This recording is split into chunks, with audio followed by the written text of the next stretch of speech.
Hari ni 12 tu. Kau beli apa? Kau beli apa? Ayo, itu semua tipu lah itu. Itu tak ada, itu tipu lah. Tak ada punya murah. But I got 50% discount here. This is cheap, man. Very cheap. Mana pula kau orang tengok yang murah-murah ni? Dan tak faham lah nak tengok ni. Tak apa nama dah. Ni tak roti salah. Hai. Ajar sikit lah. San, kau beli apa San? Oh, minta maaf bang. Saya berpegang dengan makno punya prinsip. Saya dah janji saya tak beli. Saya dah janji dah.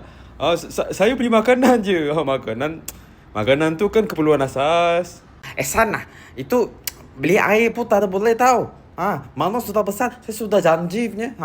Sudah janji. Ini ya, kalau you mau beli itu mula-mula punya, you kena beli dialect China punya. You mula tau. Macam ya, I supply punya balang semua balang China punya mula-mula. Murah? Hey, you ada itu master key kah? Master key? Semua kunci boleh buka ada kah? Engkau tak payah aku mah. Kau tak payah. Master key lah apalah. Aku dah serik dah masuk dalam ni. Leman. Ni apa yang kau beli Leman? Dengan cerita banyak benda kau beli ni. Kejap.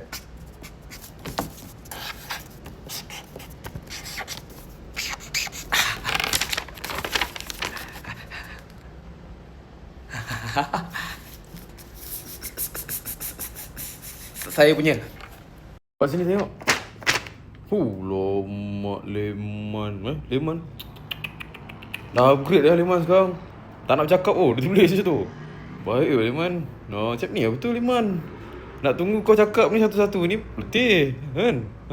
Ini kau tulis senang. Bagus lah. Ni seorang gini. Zod. Kenapa? Alah. Sibuk lah aku tengah me time ni.